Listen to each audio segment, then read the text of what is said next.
Have you ever complimented someone, really meant it, and watched them brush it off like it was nothing? Oh, this old thing? I just got lucky. Anyone could have done that. It's strange when you think about it. We can often see the value in other people so clearly, but when it comes to seeing our own worth, something gets blurry. Something gets quiet. And Carl Jung actually spent a huge part of his work trying to understand why that happens. So today, let's talk about something simple to say but incredibly hard to actually live: knowing your own worth. Why we struggle to see it in ourselves. Jung believed that from a very young age, we start building what he called a persona, basically, the mask we wear to be accepted by the people around us. We learn early on which parts of us get praised, and which parts get ignored, criticized, or even punished. Over time, something quiet happens. We start believing our worth is conditional, that we're valuable when we perform well, when we look a certain way, when we make someone proud, when we're useful to someone. And the parts of us that don't fit that mold, we push them down. We stop showing them. Eventually, we almost forget they're there. This isn't a flaw. It's not weakness. It's just what happens to a mind shaped by years of trying to belong. But here's the problem. If your sense of worth depends entirely on outside approval, it becomes incredibly fragile. One bad comment, one rejection, one person who doesn't see your value, and suddenly you feel like maybe you never had any to begin with. The mirror we're missing. Jung talked a lot about something he called individuation, the lifelong process of becoming who you actually are, underneath all the masks, all the conditioning, all the roles you've been playing for other people. And one of the hardest parts of that process is learning to be your own mirror. Not waiting for someone else to tell you that you matter. Not needing someone to validate your existence before you feel allowed to take up space. Think about how often you wait for someone else's words before you let yourself feel good about something you did. A compliment from a stranger means more to you than the quiet knowledge that you worked hard and did something well. Why does the outside voice carry more weight than the one inside? Jung would say it's because most of us never built a strong enough relationship with that inner voice in the first place. We were taught to look outward for proof of our worth, so the inward path feels unfamiliar, even uncomfortable. Worth isn't something you earn. Here's something worth sitting with for a moment. You didn't earn your worth, and you can't lose it either. Not through a failure. Not through someone walking away. Not through a mistake you're still embarrassed about. What you're actually doing, every time you doubt your value, is confusing your worth with your performance. Those are two completely different things. Performance changes day to day. Worth doesn't. A child doesn't need to accomplish anything to be worthy of love and care. That worth is simply there, built into their existence. Somewhere along the way, most of us were taught to forget that this is still true as adults. We started believing worth had to be proven, defended, re-earned over and over again. It doesn't. The trap of conditional self-worth. Let's go a little deeper into how this actually plays out day to day, because it's rarely as obvious as "I don't think I'm worthy." It's quieter than that. It hides inside habits we don't even question. Maybe it looks like this. You finish a project, and instead of feeling proud, your mind immediately jumps to what's still missing. What could have been better? Who might judge it? Maybe it looks like constantly comparing your life, your body, your career, your relationships to someone else's highlight reel, and somehow always landing on the conclusion that you're behind. Jung would point out that this is the mind running on an old program. Somewhere, at some point, you learned that safety and acceptance came from meeting a certain standard. And so your mind keeps chasing that standard, even decades later, even when the people who set it are long gone from your life. The exhausting part is that this program never actually finishes. There's no finish line where you finally feel enough, because the rules of the game keep moving. You hit one goal, and the bar quietly rises. You receive one compliment, and your mind starts looking for the next one, because the last one didn't seem to fully land. This is what Jung meant when he talked about the unconscious running the show. You're not choosing this exhausting cycle on purpose. It's running in the background, like software you never agreed to install. Where the inner critic actually comes from. Almost everyone has that voice.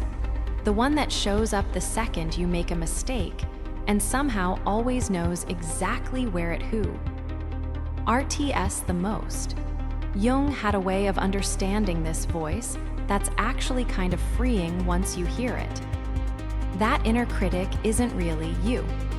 It's often an internalized collection of voices you absorbed long ago, a parent's frustration, a teacher's offhand comment, a culture's expectations, a single painful moment that got stuck on repeat. Over the years, those borrowed voices blended together until they started to feel like your own authentic thoughts. This matters because it changes how you can respond to that voice. You're not fighting yourself when you challenge that inner critic. You're recognizing an old recording for what it is, something that was installed in you, not something that defines you. Jung believed that real growth comes from bringing these unconscious patterns into the light. The moment you can say, "That's the old recording again," you've already created a small gap between you and the thought. And in that gap, you actually have a choice you didn't have before. Worth and the people around you. It's worth talking about something else here too, because this isn't only an internal story. The environment around you matters more than most people admit. If you've spent years around people who only valued you when you were useful, agreeable, or impressive, of course, a part of you starts to believe that's the price of being loved. That's not a personal failure. That's a reasonable response to the environment you were shaped by. But here's the thing Jung's work points toward, gently but firmly. You're allowed to outgrow that environment. You're allowed to stop performing for approval that was never unconditional to begin with. The relationships, friendships, and spaces that are actually good for you are the ones where you don't have to constantly prove your value just to be treated with basic respect. Noticing which relationships make you feel like you have to earn your worth, and which ones simply let you exist as you are, can be one of the most clarifying realizations a person can have. Practicing worth, not just believing it. Here's something important. You can't just think your way into feeling worthy overnight.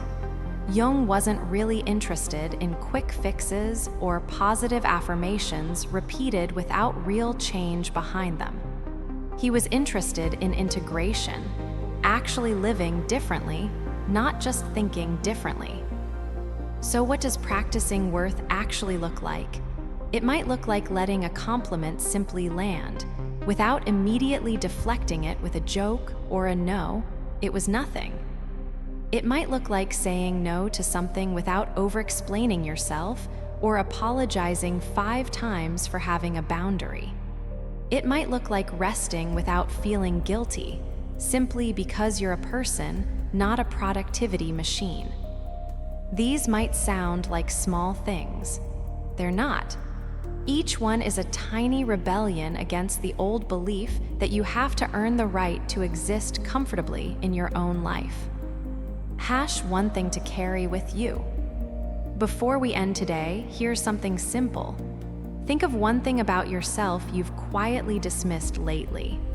A skill, a kindness, a strength, anything. Just one thing you brushed off instead of letting yourself own it. Now, just for a moment, let yourself actually believe it's true.